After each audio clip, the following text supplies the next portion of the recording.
Sa ngalan ng Ama, ng Anak at ng Espiritu Santo. Amen. Ang pagpapala ng ating Panginoon Jesucristo, ang pag-ibig ng Diyos at ang pagkikipag-isa ng Espiritu Santo naway sumayo. At sumaiyo rin. Mga kapatid, natin ang ating mga kasalanan upang tayo maging marapat na gumanap sa banal pagdirig.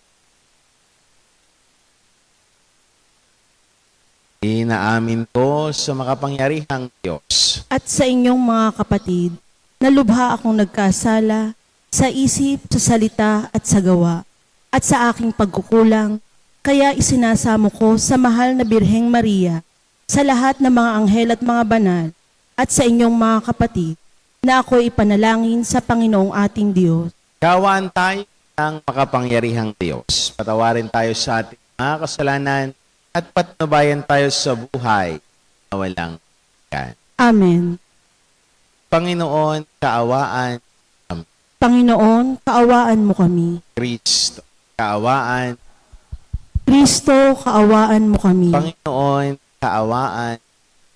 Panginoon, kaawaan mo kami. Malangin po tayo.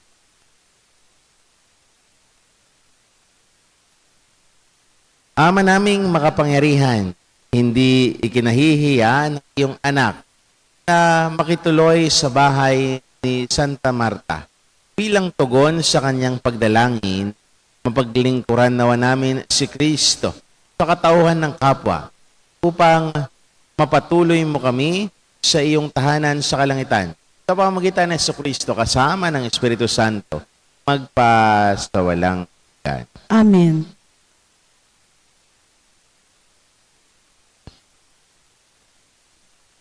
Pagbasa mula sa aklat ng Exodo.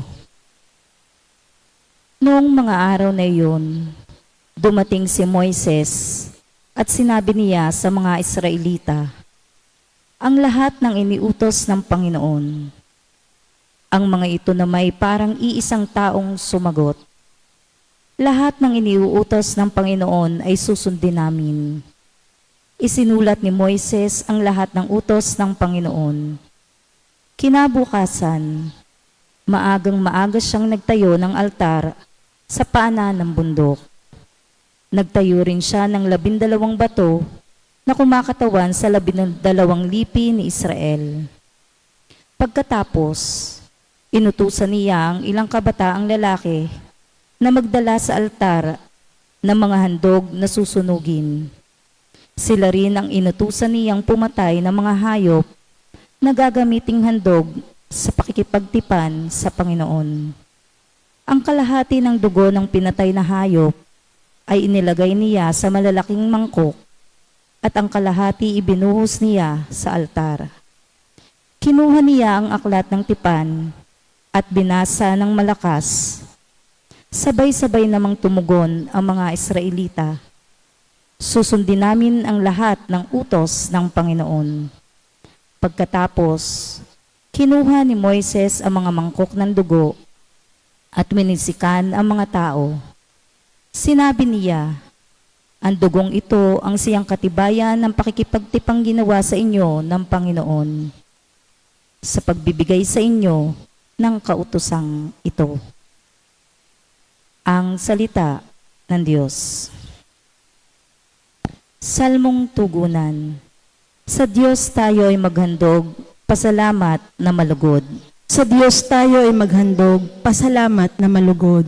Ang dakilang Panginoon, ang Diyos na nagsasaysay. Ang lahat ay tinatawag sa silangan at kanluran.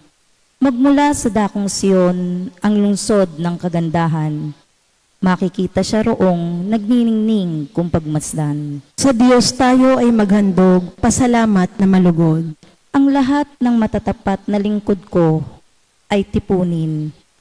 Silang tapat sa tipan ko't naghahandog niyong hain.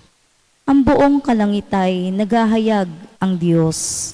Isang hukom na matuwid kung humatol ay maayos. Sa Diyos tayo ay maghandog, pasalamat na malugod. Ang ihandog ninyo sa Diyos ay ang inyong pasalamat. Ang pangkong handog ninyo ay tuparin ninyong lahat. Kung kayo ay may bagabag, ako lagi ang tawagin. Kayo'y aking ililigtas, ako'y inyong pupurihin. Sa Diyos tayo ay maghandog, pasalamat na malugod.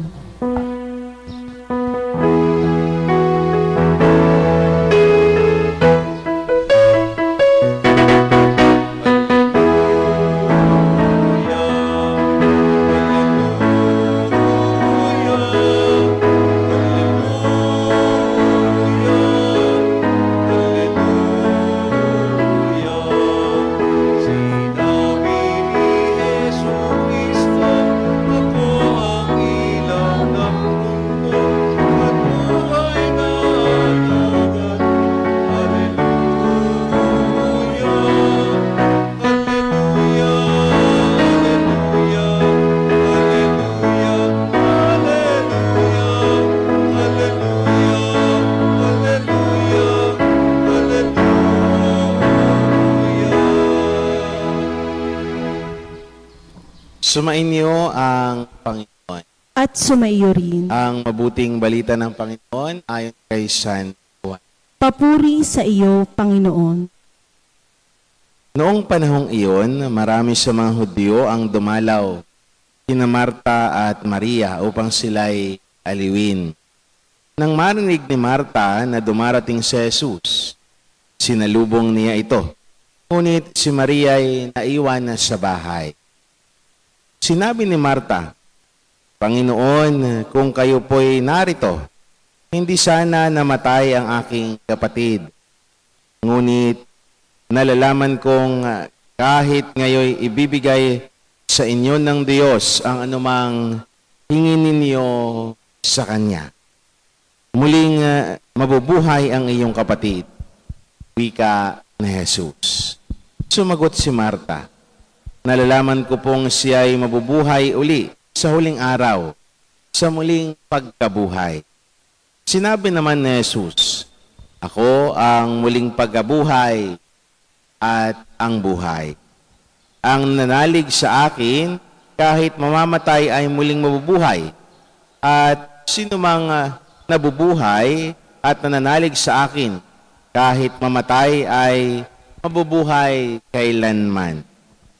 Pinaniniwalaan mo ba ito? Opo, Panginoon, sagot niya. Nananalig ako sa inyo. Kayo po ang anak ng Diyos, ang Mesiyas na inaasahang paparito sa sanlibutan. Ang mabuting balita ng Panginoon. Pinupuri ka namin, Panginoong Hesukristo. Magandang umaga po sa inyong lahat. At sa mga patuloy na nakikisa sa ating Facebook Live, magandang umaga. Mga kapatid, ipinagdiriwang po ng inyong simbahan ang kapistahan po ni Santa Marta. Isa sa mga naging lingkod ni Jesus sa kanyang misyon sa pagpapalaganap ng mabuting balita. Alam ho natin kung ano ang naging ganap ni Santa Marta sa buhay ni Jesus. Narinig ho natin sa mga iba pang mabuting balita kung paano si Marta ay naglingkod sa Diyos. Sa mga mabuting balitang isinalaysay patungkol kay Marta, siya yung babaeng aligaga na naglilingkod kay Jesus. Siya ang ehemplo sa buhay paglilingkod. Bakit nga gano'n na lamang ang ginagawa ni Marta? Sapagkat alam ni Marta kung sino ang kanyang pinaglilingkuran. Alam ni Marta kung sino ang kanyang pinaglalaanan ng oras, panahon para paglingkuran. Kung naalala niyo yung tagpo na sinabi ni Jesus kay Marta, Marta, aligaga ka sa mga gawain sapagkat kita ni Jesus kung paano siya gumala. Kita ni Jesus kung paano siya mismo Gustong ialay ang kanyang buhay para sa kanya. Dahil alam din na Marta kung sino ang pinaglingkuran. Alam ni Marta na siya'y anak ng Diyos. Alam ni Marta na siya'y si Jesus ang magliligtas sa kanya. Nakatuon ang tingin ni Marta dahil alam na alam niya. Ito ang siyang magiging dahilan. Bakit ako maliligtas? Nakaset ang kanyang loob dahil maluwag sa kalooban niya. Dahil meron siyang goal sa buhay. Mga kapatid, kung paanong si Marta, kita niya ang kanyang pinaglilingkuran. Paanong si Marta, hindi napagod. Kung paanong si Marta, nialay ang oras at panahon. Din ang paalala para sa ating lahat. Nalantana ni Marta kung ano pang sabihin ng pagkat ang gusto niya ay maglingkod kay Jesus. Ang gusto niya, ibigay ang oras at panahon niya para sa Diyos. Mga kapatid, sa buhay natin, pananampalataya, ganun din ang paalala sa atin. Tayo mapapagod. Hindi tayo manginginawa. Kung alam natin kung sino ang paglilingkuran natin. Kung alam natin kung sino ang pinaglalaanan natin ng oras at panahon. Kung alam natin kung ano ang goal natin sa buhay. Pa tayo mapapagod. Tayo'y naglalaan ng oras at panahon sa Diyos. Natin, bakit ba ako mapapagod? Jesus naman ang aking goal sa buhay na pinaglilingkuran. Na siyang naging daan upang ako ay maligtas. Dapat pa natin ito sa personal niyong karanasan bilang tayo bilang mga tao. Kayo bilang mga magulang. Bakit ba kayo mapapagod sa pagtatrabaho? Kung alam ninyo na ang inyong pinaglilingkuran ay ang inyong pamilya. Bakit ba kayo mapapagod kung alam ninyo na ang inyong pinaglalaanan ng oras at panahon ay para sa ikabubuti ng inyong mahal sa buhay? Kapatid, lagi isip, ginagawa ko ito, ang mga bagay na ito, dahil sa mahal ko ang aking nakakasama sa buhay. Dahil mahal ko sila, kaya ko ginagawa ang lahat na ito. Ito ang goal ko sa buhay. Sila'y mapabuti. Ito ang goal ko sa buhay, maging maayos ang kanilang buhay. Kaya gagawin ng lahat. Dahil naroon, goal mo na mapabuti ang sa buhay. Ganun din sa buhay natin pananampalataya. Ito ang goal ko, dapat kong gawin. Ito ang goal ko, gusto kong maligtas. Ito ang goal ko, pinaglilingkuran ko si Jesus. Hindi ako magsasama. Kapatid, paalala sa binibigyan tayo ni Jesus ng mga mabuting halimbawa para ating sunod. Binibigyan na tayo sa ating mabuting balita ay pinapakita kung paano si Marta sa larangan ng paglilingkod ay hindi tumigil. Dahil gusto ni Jesus, makita natin sa ating buhay gaano man kadami ang tumutulig sa atin. Kahit gaano man kadami ang nag-uusapan tayo. Kahit gaano kadami ang mga bagay na hadlang, dapat tayo bakit? Sila ang ating pinaglilingkuran. Ang pinaglilingkuran natin ay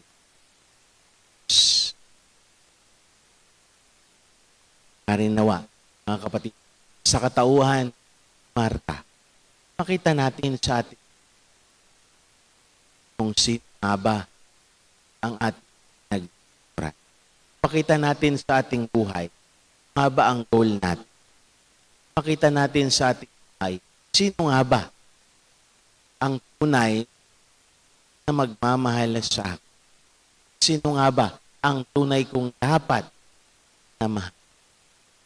Sa ganun, unawaan natin si Jesus lamang dapat paglaanan, dapat nakatuon ating paningin sapagkat siya lamang ang tunay na magkas sa atin.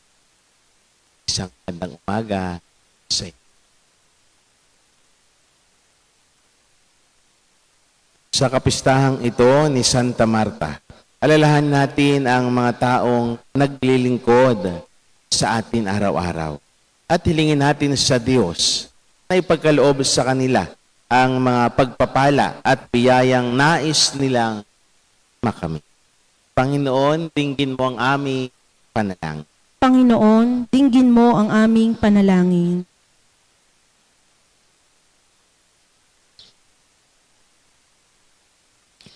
Ang mga naglilingkod sa simbahan, naway tunay na maging halimbawa sa kanilang pananalangin at paggawa. Manalangin tayo sa Panginoon. Panginoon, dinggin mo ang aming panalangin. Ang mga nanunungkulan sa bayan, naway tumupad sa kanilang mga tungkulin sa diwa ng pag-ibig at paglilingkod. Manalangin tayo sa Panginoon. Panginoon, dinggin mo ang aming panalangin. Tulad ni Marta, tayo naway magkusa at maging bukas palad sa pagbibigay ng kagalakan at ginhawa sa mga ipinagkatiwala sa ating pangangalaga. Manalangin tayo sa Panginoon. Panginoon, dinggin mo ang aming panalangin. Ang mga may sakit at matatanda, naway makaranas ng pangangalaga at pagtataguyod ng kanilang mga pamilya at mga kaibigan.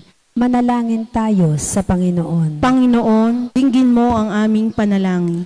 Ang mga yumaong mananampalataya na naglingkod noong sila ay nabubuhay pa, naway umani sa langit ng mga bunga ng kanilang mga pagsisikap. Manalangin tayo sa Panginoon. Panginoon, dinggin mo ang aming panalangin. Panginoong Diyos, humihingi kami ng biyaya ng paglilingkod. Marapatin mo na ang aming buhay ay gawin at gawain ay maging mabunga para sa marami upang kami ay makapaglingkod ng katulad ni Marta. Hinihiling namin ito sa pamamagitan ni Kristo, aming Panginoon. Amen.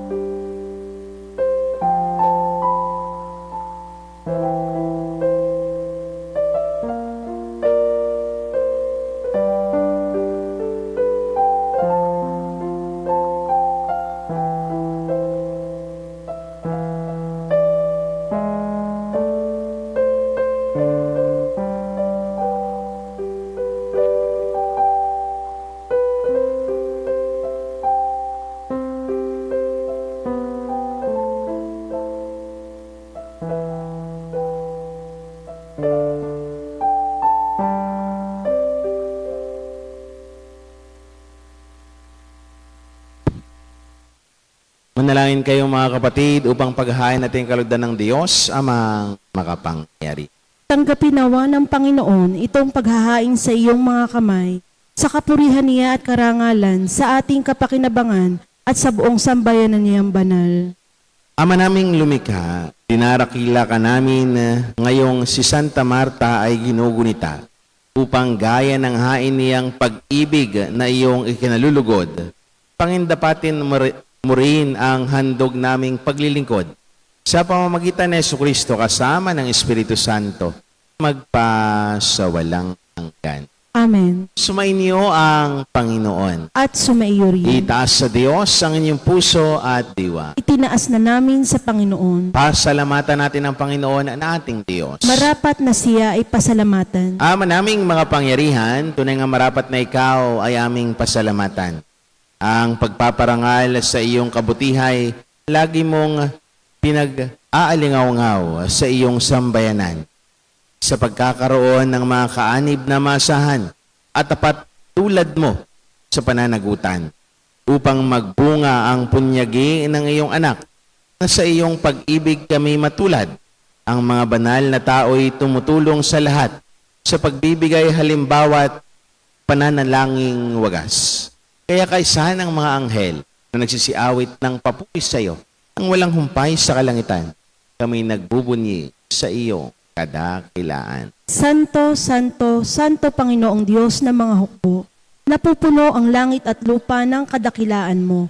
O sana sa kaitaasan, pinagpala ang naparirito sa ngalan ng Panginoon. O sana sa kaitaasan.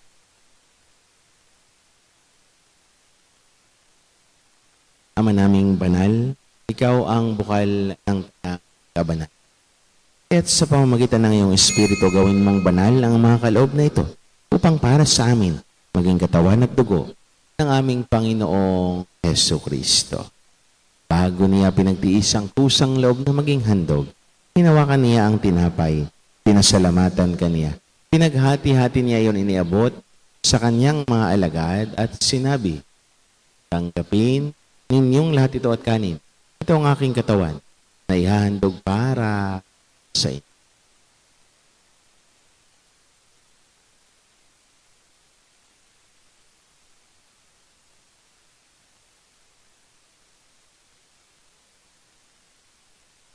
Gayon din naman, nung matapos ang hapunan, hinawakan niya ang kalis, muli kanyang pinasalamatan. Iabot niya ang kalis sa kanyang mga alagad at sinabi, tanggapin ninyong lahat ito at inumin. Ito ang kalis ng aking dugo, ng bago at walang hanggang tipan.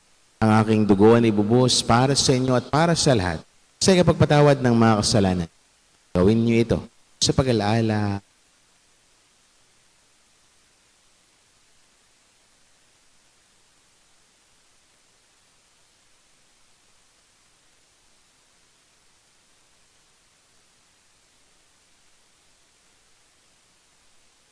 Ipagbunyi natin ang misteryo ng pananampalataya.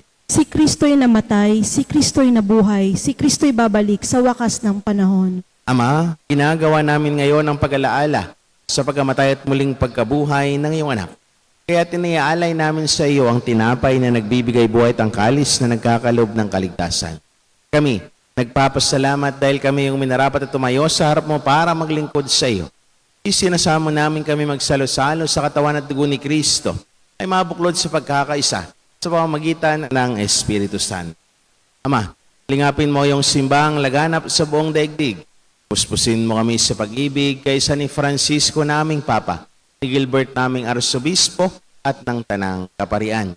Alalahanin mo rin si Father Elmer na tinawag mo mula sa daigdig na ito nung siya'y binyagan, siya'y nakaisa ni Kristo sa pagkamatay. Ngayong siya'y pumanaw na, naway makakas ni Kristo sa pagkabuhay.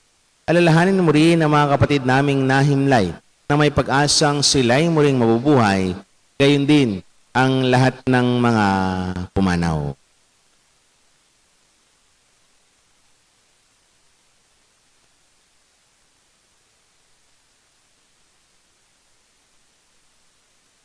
Kawaan mo sila at patuloyin sa iyong kaliwanagan. Kawaan mo at pangindapating kaming lahat na makasalo sa iyong buhay na walang wakas. Kaysa ng mahal na Birheng Maria na ina ng Diyos, kaysa ni Poong San Jose, kaysa ng mga apostol at ng lahat ng mga banal, ni San Jose Marelo na namuhay dito sa daigdig ng kalugod-lugod sa iyo, ay pagdiwang nawa namin ang pagpupuri sa karangal mo sa pamamagitan ng iyong anak na aming Panginoong Heso Kristo.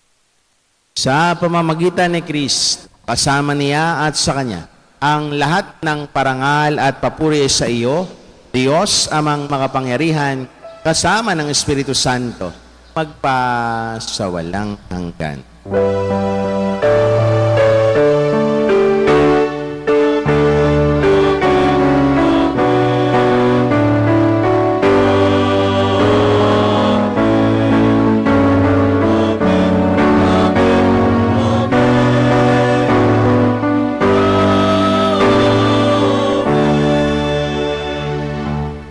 Nang may kababaan ng loob, sama-sama at tulog ang ating mga kahilingan sa panalangin tinuro sa atin ng Panginoon.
Hinihiling namin kami adya sa lahat ng masama.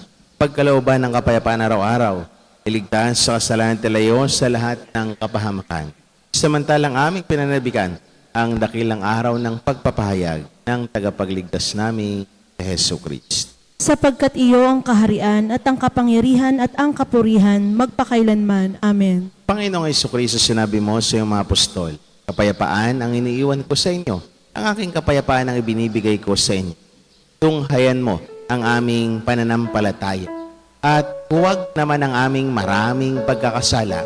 Pagkalooban mo kami ng kapayapaan at pagkakaisa ayon sa iyong kalooban, kasama ng Espiritu Santo magpasawalang hanggan. Amen. Ang kapayapaan ng Panginoon ay laging At sumaiyo rin. magbigayin kayo ng kapayapaan sa isa't isa.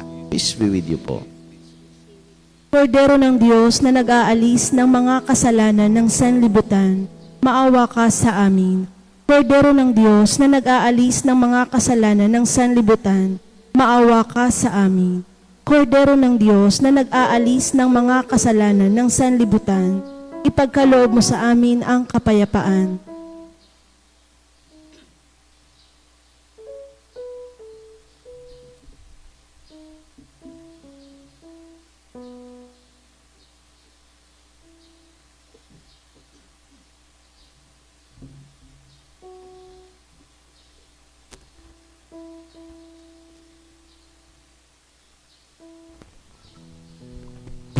Mga minamahal na mga kapatid, ito ang kordero ng Diyos. Itong nag-aalis ng mga kasalanan sa sanlibutan. Mapapalad tayong naniyahan sa kanyang banal na pigi. Panginoon, hindi ako karapat-dapat na magpatuloy sa iyo, ngunit sa isang salita mo lamang ay gagaling na ako.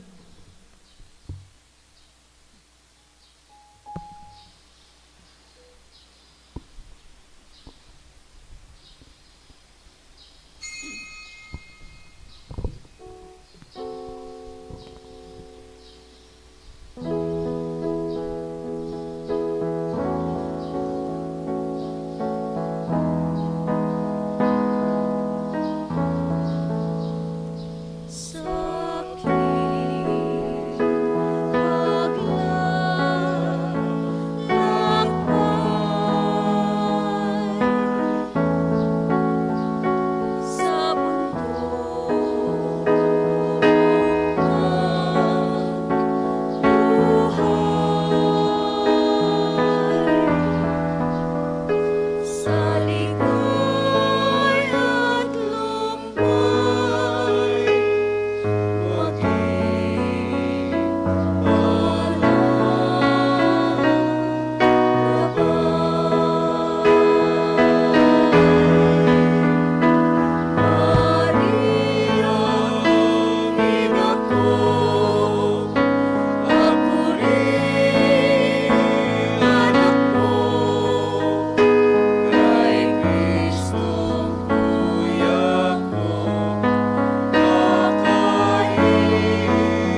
Manalangin po tayo.